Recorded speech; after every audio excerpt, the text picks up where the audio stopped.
puso. Ano po? Happy Valentine's Day po, kahit tapos na, dapat po araw-araw ay araw ng mga puso.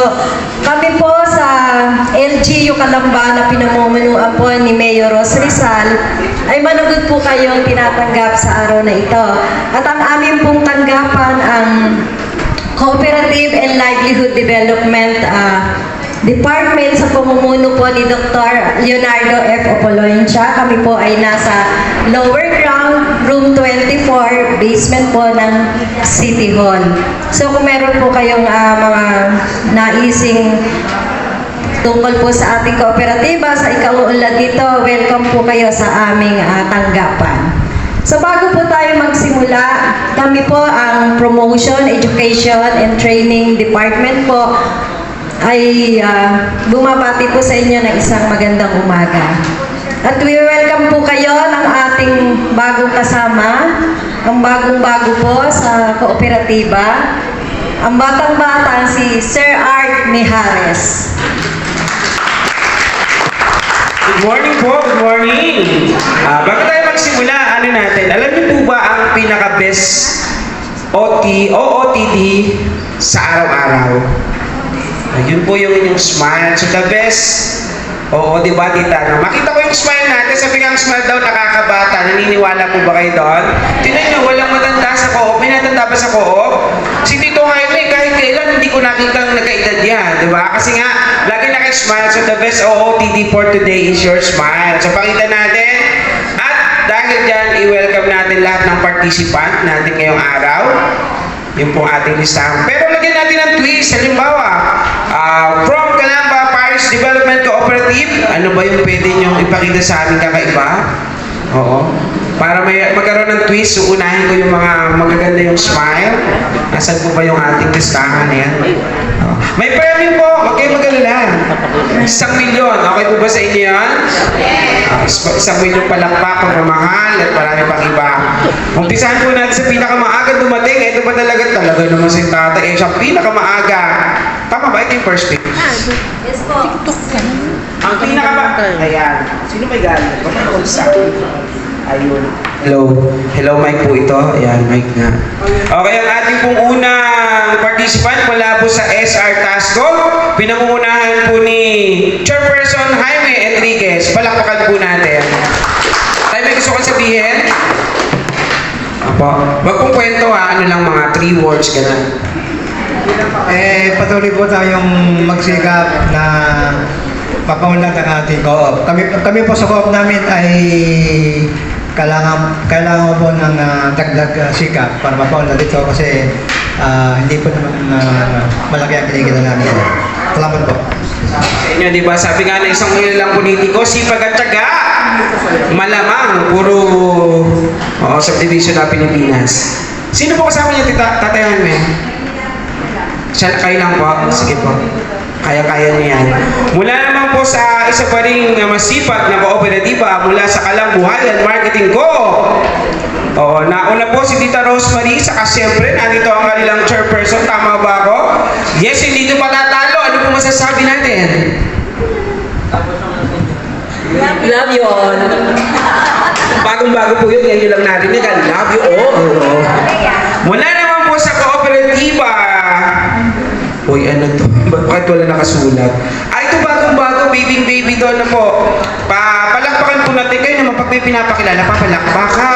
Yung pumasin natin, pag hindi po nagana yan, ay kayo may stroke. Kaya papalakpak po tayo. Mula sa Calbus, Wagan. Bagong-bago pong cooperative pa sa Calamba. Mr. Daniel Olivero. Sino po kasama natin? Nasaan po sila? Kunwari lang, dito talaga. Sige po. May 5 hindi pumalakpak ha. Kitang-kita ko kayo. Pumalakpak tayo. Meron po kayong gustong sabihin? Wala na po. Okay na po yun. Wala na po. Thank you all po. At sa kanya. Love you all. Thank you all. Next po naman ang mula sa kooperatiba ng Couples for CFFC. Couples for guys, tama ba? Ano po ba ito? Ay, oo, mali ako doon. Minsan po na-practice lang. From Calamba Fisher Folks Cooperative mula sa Sugol, pinangungunahan po ni Madam. Sige po, ano po na? Magandang umaga po sa lahat. Ako ay sekretary dyan sa CFPC. Nagpapasalamat po kami bilang uli, kahit na kami po ay salamat po. Thank you, Alden. Alam ko na yun. Sige. Mula naman po sa Laguna Drivers Operator Transport Multipurpose Cooperative. Sige po, pakakilala po natin si Chairperson Edgardo Carandang. Palangkuhan po natin. Sir, may sasabihin ka po? Ano? Thank you all. Thank you all din. Okay. Oo, yung iba talaga, hindi napalakpak. Anong problema nyo sa buhay?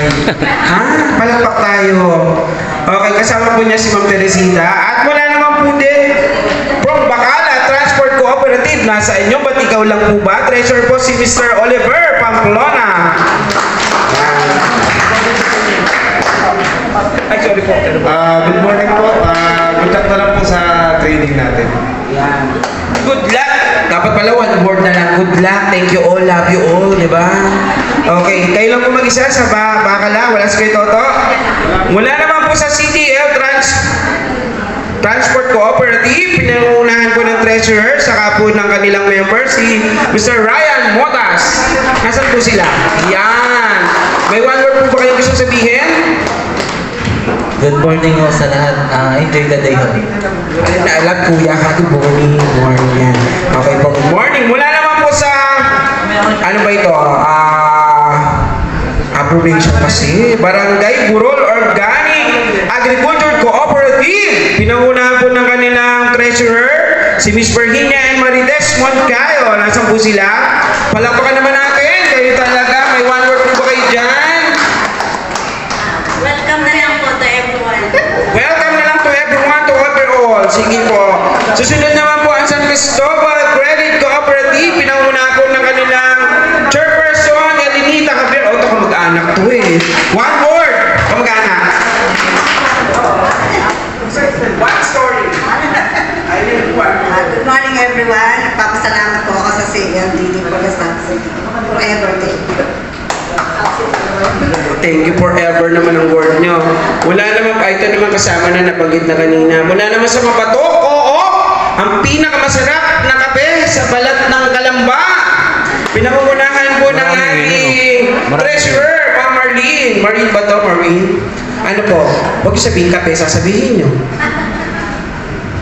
Magandang umaga po sa inyo lahat. Nagpapasalamat po kami sa CLD na invite po ulit kami dito. Okay, yung susunod po tatawag ko, huwag na magpapasalamat ha. Ang dami na nag-thank you. Kuya, nag-video ka ba? O, ingat-ingatan yung tok-tok ko ha. Baka masyado makapokus dyan. O, sunod naman po from Calamba Bayside Cooperative. Nasaan po sila? Palakpakan po natin. Nasaan po kayo? Yan, ito. Itong pinaka-aligagang chairman at pinakamasipag na nakilala kong chairperson. Ano po, tita? One word. Magandang umaga po sa lahat. Ako po yung nagpapasalamat unang-una sa Diyos. At least ngayon, striking and kicking yung aming Calamba Bayside. Kahit mga matatanda na yung mga member at kahit natigok na yung mga iba, tigok-tigok na dahil sa katandaan na. And then pagkatapos meron pong pumapasok na bago. Kaya nagsisikap po kami ngayong umayos. So, ang passport po natin ay katandaan. Walang natanda sa COO. Mula naman po sa Calamba Vendors Marketing Cooperative. Pinangunahan po na kanilang sekretary at ni Ma'am Margie Roses. Tama po? Palakpakan naman kayo talaga. Katamad yung pumalakpak. Walang snack, walang papalakpak. Miss Margie, one word po. Magandang umaga po sa ating lahat. Nagpapasalamat din po ako at tayo nakasama lahat dito ngayon. Thank you po. Masaya po ba kayo? O, masyadong halata po ha? Pakita natin tayo masaya. Muna naman po sa pinahuli ko yan eh. Tiga sa amin yan eh. Oh. Dati namin auditor yun sa Kalamba. Hindi naman. Hindi po. S po kasi ano po alphabetical. Titay, nakapalakpak na po ba tayo sa bagong dating? Ano kayo one word ni Calabarzon? Transport ba yan? Dahil dyan, habang nagsusulat pa si Tita na kanyang talang buhay, palakpakan naman po natin ang Buen Suceso! MPC na ba kayo? Credit Cooperative? Sige po, paano na kanilang chairman, napakasipag din, chairperson? Magandang umaga po. Paalis na sana kami kasi hindi kami tinatawag. We are the youngest cooperative. Salamat po. save the best for last. Meron pa po ba akong hindi natawag? Bago kayo magalit sa akin at iprotesta niyo ako? Meron po? Taas lang ang kamay para madilutan po na yung staff mamaya, baka hindi kayo natawag. At dahil dyan, ipapakilala ko naman sa inyo ang aming OIC Division ng PEP, ang Senior Development Specialist, walang iba po si Ma'am Tere Barancina. Sige po. Thank you po, sir. Sa mga... Pwedeng, punta muna dito lahat ng PEP. yun, Sharon, o Ah, bawat cooperative ay isang representative. Okay po, ina-acknowledge ko, isa pang co-op kasi ko, si Ma'am Rodora, ng chairperson po ng Calamba Sewer. So, magandang umaga po sa inyong lahat. Papakilala lang po kami since po yung pong aming dating division chief, si Sir Emil Casulla po, ay nag-graduate na. Retired na po siya last December. So, hindi na po, kami dalawa na lang ni Sir ang makikita niya ngayon. Kaya ipapakilala ko po sa inyo yung bago pong team ng PEP Division para po makilala niyo pong lahat. Ano po? Sa kasama ko po na magbibigay po ng mga mandatory trainings at mag-a-assist po sa lahat ng activity po ng PEP. Unang-una po, si Gloria Garcia. Dati po yan nasa accounting. Tapos po, nagkuha po sa amin. Na-assign po sa Mayor's Office. Then, lumipat na po sa CLDD. Ano po? Yan. Sunod po, si Anilea De Basa. CPA po yan. Yan po yung dating nasa livelihood namin. In charge po ng loan. Siya po yung makakita nyo lagi doon sa pagpasok niya ng pinto na nasa left side. Siya po yung may hawak ng loans. Ano po? So kami po yung puro lang na bago po lahat ang mga staff. Ano po? At ang pangatlo pong bagong bago lang po kayong February. Siguro naman kilala nyo po. Si Sir Art Mijares. Siya po ang chairperson ng Calamba Parish Development Cooperative. Siya din po ang chairperson ng Calamba City Cooperative Council. At siya din po ang chairperson ng Calambanga Federation of Multi-Purpose Cooperative. Pero, binitiwan niya po niya yun. Ang hindi lang po niya binibitawan ay ang chairperson ng Calamba Parish.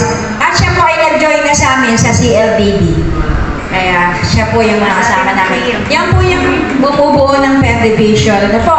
At yung mga staff naman po namin na pag may kailangan kayo, pag may seminar, meron kayong gustong itanong, kahit po sa office namin sa City Hall. Dito po si Romibel Sanyano. Yung po nasa likod, yung aming Prinsipe na Prinsipe Harry Pabia.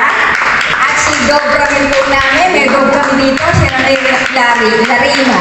Yan po yung mga staff po namin dito sa PEP Division para po pinapakalala ko po sa inyo. Kami po yung bago. Sana naman po, kung ano po yung dati na nyo po sa amin, mas lalo po sana suporta ang kailangan namin para po sa inyo lahat. Para po mabigay namin sa inyo ang aming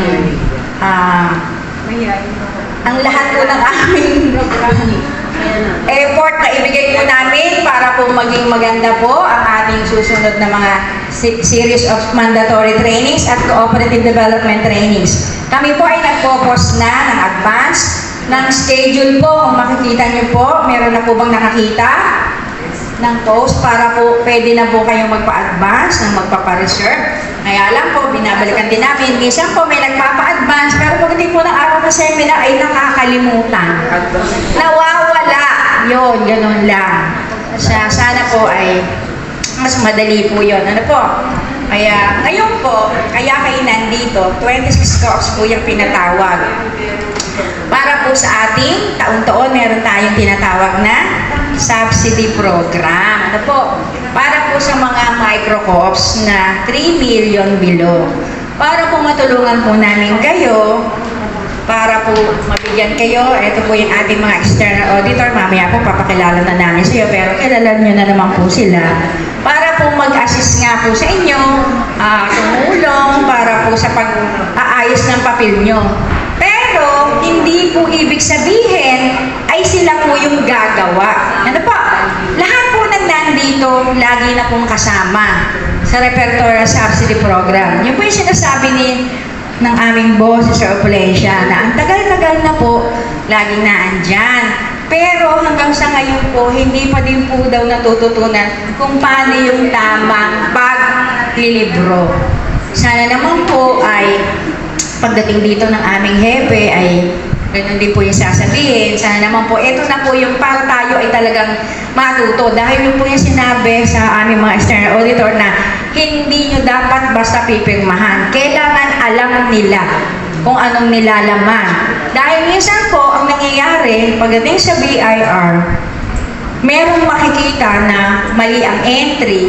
Siyempre po sila, nagre-rely lang doon sa sinabi nyo. Di ba po? Meron tayong sinusunod na standard chart of account. Kung ano po yung sinabi nyo, na pinaggamitan nyo, yun po yung inilalagay at sinusunod lang nila. Ano po? So, kaya po sabi ko sa inyo, ayusin nyo na po ang inyong mga records para po mas mapadali tayo at maaga pa naman, deadline po ay, Sir Jeffrey, kailan po deadline ng BIR? April 15. Pero ang CDA po, sabi po ni Ma'am Ann, kung nasa GC naman po ata kayo lahat po ba kayo kasama sa GC ng Calamba City Cooperatives? Sino po yung wala? Ano po cause niyo? Batangas Cavite po. Meron po! Kasali po si Mike Navarro dyan. Isang po. Kasama po si Mike Navarro. Opo. Sino po ba hindi kasama? Kasi po, sabi po ni Ma'am Ann, pwede na daw po tayo open na daw po yung system nila. Hindi ka tayo nung dati na mahirapan kayo. Pwede na po tayo mag-unti-unti sa kais natin para tayo makapasok. Alamin lang po natin kung ano po yung deficiency po natin nung last OCI. Diba? Yun naman po ay pinapadala sa inyo. Alam nyo po kung ano yung deficiency nyo. Kailangan po yung deficiency nyo maayos nyo. Hindi pa rin siya yung deficiency ngayon. Kasi kung yung pa rin po, baka po tayo mahirapan sa CDA. Kaya po sinasabi ko na sa inyo. Kasi si Ma'am Ann po, hindi na po siya ang naka-assign sa atin. Iba na po ang CDS na naka-assign po dito. Si Ma'am... Oh, yun na po. Opo. Kami na online audit ng Saida. Opo. Sa BPCC na yan. Pero yung dati po naman nagbigay niyan si Ma'am Ann eh. Diba? Ngayon pa lang po mag-start si Ma'am Saida. Pero yung pinagbabasihan po niya, yung ginawa pa natin ng last sa kais. Kay Ma'am Ann pa po yun. Ito. So, mabubuksan nyo naman po yun. Dapat tandaan nyo. Dapat tandaan nyo po ang inyong mga password na po laging magagawa po kayo ng email ad para lang po exclusive sa co-op nyo. Hindi po yung personal nating email ad. Para po kung sakasakali po. Lalo kung popular, website, Facebook. Oo nga pala, meron. Pero kasi si Ma'am Ann, nabasa ko nga na pwede na daw. Base nga, meron nga po pala yung pinadala noon, babalikan ko po mamaya dun sa GC. Meron po kasing number na kung sino po yung dapat. Pero tatangin po natin kay Ma'am Ann, baka mamaya hindi na din naman pala nasusunod yun. Kasi nagsabi siya na pwede na daw eh. Nakalimutan na niya yung nagbigay sila ng kung ano yung number, ang ending ng registration. Sabi ni Ma'am Saida, once para mas mabilis yung pag-aaral. Sige po. Pero sasabayan na lang po natin. I hope po na sana po itong uli na gagawin natin. Yung ating mga FS po ay maging maayos, talaga pong tama. Diba? Pag-aaral natin, kailangan ng ating mga ilalagay dyan, yung po talagang tayo po ay malinaw. Tama po yung mga figures na ilalagay natin. Hindi yung ipagtatama lamang. Iba po yung pinagtatama lang para lang po talaga makakomply tayo. Dapat po kung ano talaga yung figures na ating na, yun po yung dapat na ilalagay po natin doon. Ano po? So, yun po yun. Ano po mong sasabihin ko? Bali po ito ay may orientation muna sila. Kung ano-ano po yung mga dapat nyong gawin. Ano po? Then, yung pong 2 araw, mamaya po mag-uusap tayo kung maaayos natin ang schedule. Hahatiin po namin kayo per co-ops. Tapos, yun na po yung one-on-one sa kanila para po matutukan, dala po niya yung mga requirements nyo. Doon na po tayo sa office sa Hectan nila Ma'am Lorna. Ano po? Kailan kayo available, convenient. Tapos pagkatapos pa po niyan, di syempre sinagmit nyo. Ginawa po yun nila Ma'am Lorna. Pag may problema po, tatawagan kayo. Meron na naman po akong patawag uli sa inyo para po sa final ng FS. Hanggang hindi po planchado, tatawagan ko po kayo uli. Ano po? Pero yan naman ay madalian lang naman po yan. Hindi naman po kailangan maghapon kayo na dyan. Okay po? Kung meron po kayong tanong, mamaya po, andyan na po yung ating mga ano, para po makapag-start na po tayo. Ano po? Ng lahat ng mga gagawin, ng mga malinawan po natin. Mamimigay po kami ng materials. Isa lang po per go-off yung gagamitin po na ganito. Ano po? So, papakilala ko po sa inyo ang aming, mag-start na po kayo. O magpapamerienda po muna kami. Parang masyadong maaga. Masyado daw po maaga pa. Gusto po nilang... Morning po sa ating lahat. Sa inyo po palang lahat. Opo. So, tayo po ay mga bago pong participants ngayon. Ay, hindi. May mga old faces. Pero just the same po ay magre-review. Hindi naman po siguro bagong pag-aaral. Ano po? Review po tayo ngayon. Tama po, review po tayo. Okay, so yung tinatawag pong SCA ni CA, Standard Chart of Accounts. So, ay kaya lang po, bago po na tayo magtuloy sa ating seminar, ano po tayo ng summary muna po natin for the duration ng 4 days natin. Ano po ba ang mangyayari during the 4 days po? Yung first and second day po natin, first and second days, tayo po ay yung mag-aaral po ng basic financial statements. Tapos yung ating third day, magkakaroon po tayo ng tax updates. Para po kung ano pong mga updates po sa BIR, malalaman niyo po. Ang dami po. Ang dami po mga tax updates. On the fourth day po, magkakaroon tayo ng parang sort of workshop para i-ano po namin kung may natutunan naman po kayo sa ating seminar na for the past 3 days. So, magkakaroon po tayo ng parang quiz just to evaluate po kung tayo po ay ito po, basic po talaga ha. Malalaman po natin kung paano tayo mag-debit, paano tayo mag-credit. So, siguro naman po ay alam nyo na po yung mga basic po na yon sa accounting. So, kailan tayo mag-credit kapag yun po ay asset, kailan po tayo mag-debit, mag-credit, mag-liability, ano po ang impact nun po sa financial statement. So, yun po ang may expect natin for the next 4 days. Okay po. So, start po tayo ng Standard Chart of Accounts. Ito po yung requirement po ni CPA na dapat po ang financial statements po natin, ang gamit po natin ng mga chart na account titles ay in accordance po ng Standard Chart of Accounts ng CPA. Otherwise po, it's either po ang cooperative or the external auditor makaka-receive po ng letter from CDA. So, kailangan po natin i-recast yung ating financial statements kung ating financial statement is not in conformity with the Standard Chart of Accounts ng CDA. So, okay po. So, ano po yung legal basis ng SCA? So, yun po ay based po yun sa RA, Republic Act number 9520 on the annual audit. So, ito po. So, kailangan po tayo ay mag-conform po dito. So, ang legal basis po natin ay ito po siya. So, di ba, every year po talaga ang ating financial statements is subject po for audit by an external CDA accredited auditor. So, ito po siya. So, yung ating po auditor must be an independent of the cooperative. Kami po ay, hindi po kami konektado po sa any cooperative.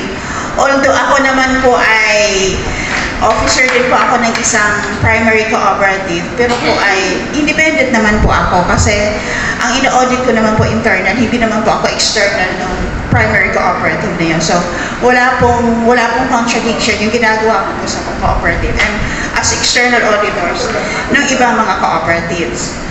So, ako po ay member in good standing po with both PICPA and ACPAP. Yung ACPAP naman po ay sectoral organization po ito ng PICPA, where the umbrella organization po is PICPA, which means po ay Philippine Institute of Certified Public Accountants. Tapos kami po, bago naman po kami makapag-audit po ng mga cooperatives, may dalawang requirements po yun. Dapat po kami ay accredited kami ng BOA, Board of Accountancy, at the same time with PIR. Otherwise po, hindi kami makakapag-member or hindi kami makakapag-accredit with CDA. So, ang requirements po, first BOA, dapat ano po kami, syempre po bago kami maging BOA, syempre papasa muna po kami. Tapos, after nyan, magpapa-accredit kami sa PIR. So, napapansin nyo po na medyo tawag dito, humihira po yung practice namin. So, kaya po medyo kailangan po maging strict din po kami sa implementation ng pag-prepare po natin mga financial statements. Kami po kasi ay ina-accredit every after 3 years po. Kailangan namin i-submit po yung mga ginawa namin. So, dapat din po kayo as kayo po yung mga preparers kami po ay tinitignan lang namin kung tama po yung ginagawa nyo. So, eto po na po yung pinaka-tulong po ng ating LGU na maiayos po natin yung preparation ng financial statements natin. Okay po, so, ano pa po yung isang legal basis? Per RA 11364 Section 4A. Develop and formulate in consultation with the cooperative sector and other concerned institutions appropriate regulations, standards, rules, orders, guidance, or circulars to implement RA 9520 to ensure effective and sound operations of the cooperative. So, kumbaga, tayo naman po ay, lahat po tayo mga cooperatives ay tayo po ay sumusunod sa mga batas ni CDA. Yung mga rules and regulations po, lahat po yung kailangan sundin natin.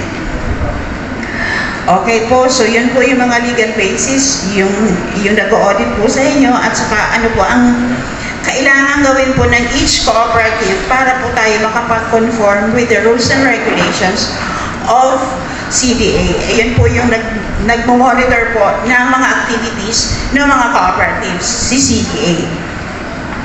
Okay po, yung Standard Chart of Accounts ay nakakapalaw po yun sa MC 2016-2016. Ito nga po yung revised Standard Chart of Accounts.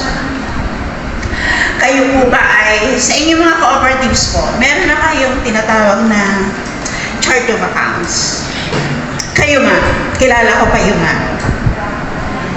Meron po, ma'am. So, if ever ma'am na kayo ay tanungin ni CDA, meron po ba kayong naka-formulate na Standard Chart of Accounts? So, anytime po na kailangan ng CDA, naka-print na po yun. Opo. Yung mga Chart of Accounts yun po, may definition niya kung kailan nyo gagamitin si cash, kailan nyo gagamitin communication expense, meron pong ganang definition. Kayo dyan, sir, meron po ba kayo? Ayun po yung hinahanap ni CDA under Republic Act 9520. Kumbaga, para iayos lang po natin yung sistema natin, doon po tayo mag-uumpisa. Ano sir na pangalan ng cooperative niyo? Ay, wala pa dyan. NK Philippines Employee Welfare Purpose Cooperative. Po, ang laki po ng NK. Parang naging auditor na ako ng NK before Opo. Sa amin, 2 taon na. So, ang nangyari lang po sa amin, nag-struggle kami ng pandemic. Halos karamihan ng mga officers na nagpapatakbo nito, nag-resign. So, bago na lang po para ipagpatuloy lang. Kaya, yung mga bago ngayon, talagang nangangapapa kung paano ito i-gagawin. Tapos nitong pandemic nga po, 2 times na kami lumapit sa inyo para ipapagawa yung FS namin. Yun po, pero along the way naman po siguro habang inaayos yung system nyo, kailangan po, one by one, iaayos po natin yung mga ganun. Opo, si MK, parang nirefer sa akin yan ni Madam Ana. Ana, opo. So, sino pa po dito? Ito si Tita Imelda. Alam ko po, meron na kayong yung tinatawag nating standard charge of account. Meron na. Isasapit na lang. Kasi alam ko po ang mga ito ay before kayo mabibigyan ng COC, lahat po yun hinihingi po ni CDA yun. So okay, so kayo po ay mga familiar na po doon sa standard charge of account. Kayo po dyan, kumusta po kayo dyan? May sinusunod naman po tayong yung tinatawag na standard charge of accounts po. Ma'am, kilala ko kayo. Si Madam Cherry.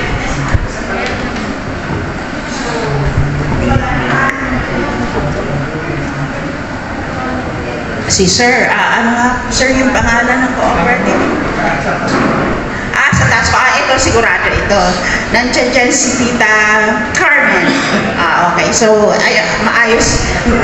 Opo. Opo, ayun. At saka nandun si Sir Ardo, yung inyong mentor.